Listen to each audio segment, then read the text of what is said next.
स्वागत आहे। अक्कलकोट दर्शनमध्ये आता आपण पुढील मठाची माहिती घेणार आहोत। तुम्हाला कधी काशी विश्वनाथाचं दर्शन एकाच ठिकाणी झालंय का? होय, असे ठिकाण अक्कलकोटमध्ये स्वामींचे स्थान असलेला एक मठ आहे। तर त्या मठाचं नाव आहे राजेराय मठ। आणि आता आपण जास्त वेळ न काढता राजेराय मठाबद्दल माहिती जाणून घेऊयात। अक्कलकोट हा शब्द उच्चारला की श्री स्वामी समर्थ हे शब्द आपसुकच आपल्या मुखावर येतात। सोलापूर जिल्ह्यातील अक्कलकोट हे ठिकाण त्यांच्या वास्तव्याने पावन झालेले आहे। अक्कलकोटमध्ये स्वामी समर्थांची जी काही स्थाने आहेत त्यातील एक महत्त्वाचे स्थान म्हणजे राजेराय मठ। त्या मठाचे वैशिष्ट्य म्हणजे स्वामींच्या इच्छेने त्यांच्या हयातीत त्यांच्या निर्वाणाच्या 1 वर्ष आधी याची स्थापना झाली होती।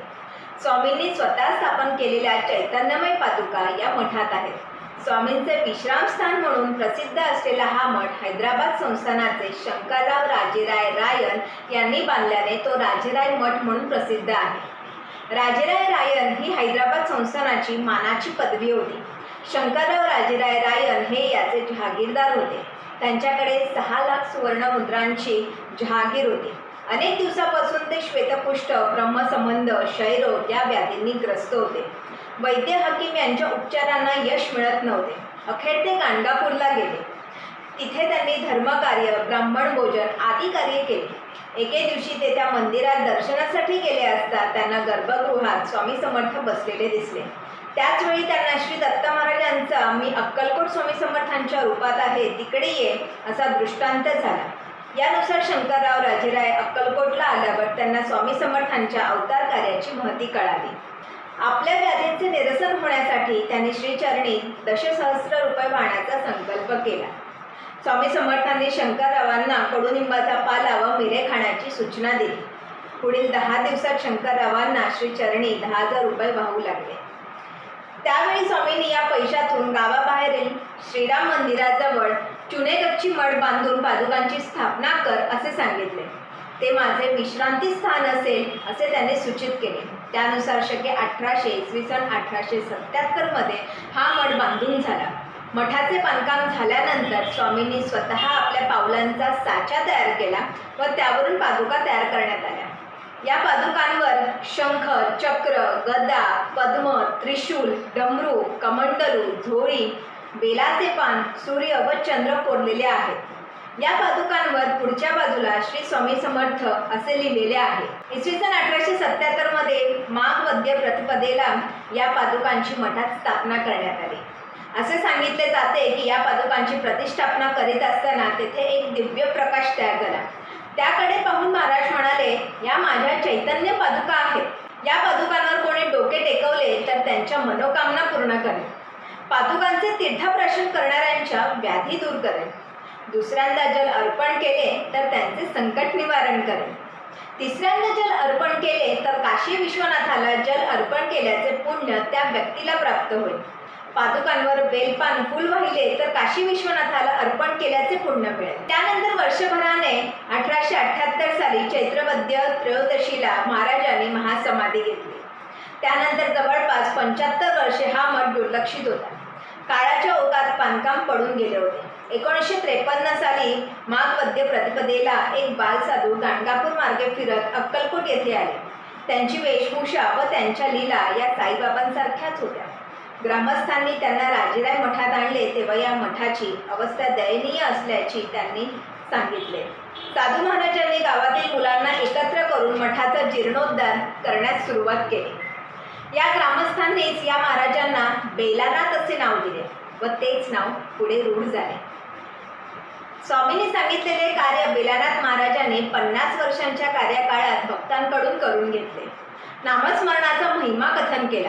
या भक्तांकडून नामस्मरण रूपी सेवा करून घेतली। महाराजांनी या मठात देवीच्या अष्टभुजा मूर्तीची स्थापना केली। तसेच बेलाच्या झाडाखाली शिवलिंगाची स्थापना करून घेतली। 1996 साली चंपाषष्ठीला मठात स्वामींची मूर्ती स्थापन करण्यात आली। 2003 साली ज्येष्ठ शुद्ध द्वितीयेला बेलानाथ बाबा समाधिस्थ झाले। स्वामी समर्थ वटवृक्ष मंदिरापासून काही अंतरावर असलेल्या श्रीराम मंदिराशेजारी राजेराय मठ स्थित आहे। या मठाच्या प्रांगणाभोवती तटभिंती आहेत। तटभिंतीतील प्रवेशद्वारातून मठाच्या प्रांगणात प्रवेश होतो।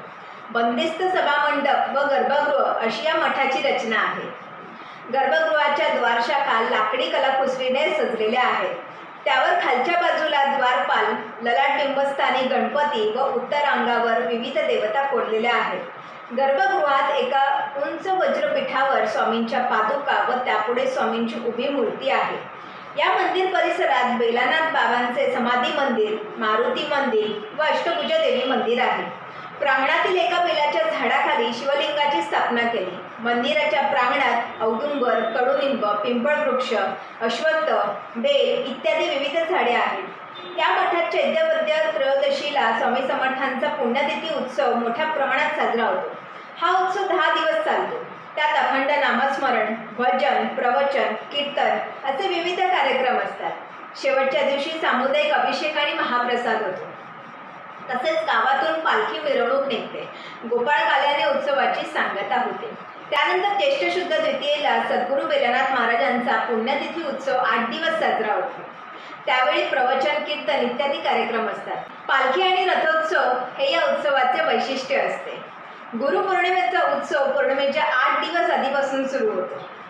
नवरात्रीमध्ये 10 दिवस अष्टभुजा देवीची विविध रूपे भाविकांना पाहायला मिळतात. याशिवाय कोजागिरी पौर्णिमा, दत्त जयंती, जन्माष्टमी, महाशिवरात्री हे उत्सवही साजरे केले जातात. आणि त्या ठिकाणी स्वामी महाराज जेवढ्या फुटाचे होते, म्हणजे जवळजवळ ते 6 फुटाचे आहेत असं म्हटलं जातं. सो त्या 6 फुटाच्या उंचीप्रमाणे तिकडचा जो एक दरवाजा आहे, ज्या दरवाज्यातनं ते ये जा करत होते, तिथे तो दरवाजा सुद्धा बांधलेला आणि त्या ठिकाणी लिहिलेलं सुद्धा आहे की या ठिकाणी स्वामी ये जा करत होते, तो दरवाजा तो आहे म्हणून. ते सुद्धा काही एक विशिष्ट त्या ठिकाणी त्या गोष्टी कोरलेल्या असतात, त्या जतन केलेल्या असतात. सो तुम्ही छान आहे तो मठ. 150 वर्ष त्या मठाला पूर्ण झालेली. आत्ता उत्सव सुद्धा त्या ठिकाणी सुरू होता आम्ही ज्या वेळेला गेलो होतो त्यावेळेला. सो तुम्ही त्या ठिकाणी नक्की जाऊ शकता. आता इथे जाण्यासाठी तुम्हाला काय काय सुविधा आहे तर मठातर्फे भाविकांसाठी भक्त निवासाची सुविधा आहे. दुपारी 12 वाजता आणि संध्याकाळी 7 वाजता भोजनाची व्यवस्था आहे. त्या ठिकाणी पार्किंग सुद्धा करायला तुम्हाला जागा आहे. आजूबाजूला बेलानाथ नावाने सुद्धा एक हॉटेल किंवा भक्त निवास यासारखे बऱ्याचशा गोष्टी आहेत. अक्कलकोट बस स्थानकापासून 2 किलोमीटर अंतरावर आणि स्वामी समर्थ मंदिरापासून 1 किलोमीटर अंतरावर राजराय मठ आहे. जर ही माहितीपूर्ण व्हिडिओ तुम्हाला आवडली असेल आणि कधी जर तुम्हाला अक्कलकोट दर्शन करायचं असेल तर या सूचना तुम्ही जरूर फॉलो करा आणि म्हणत राहा श्री स्वामी समर्थ. धन्यवाद.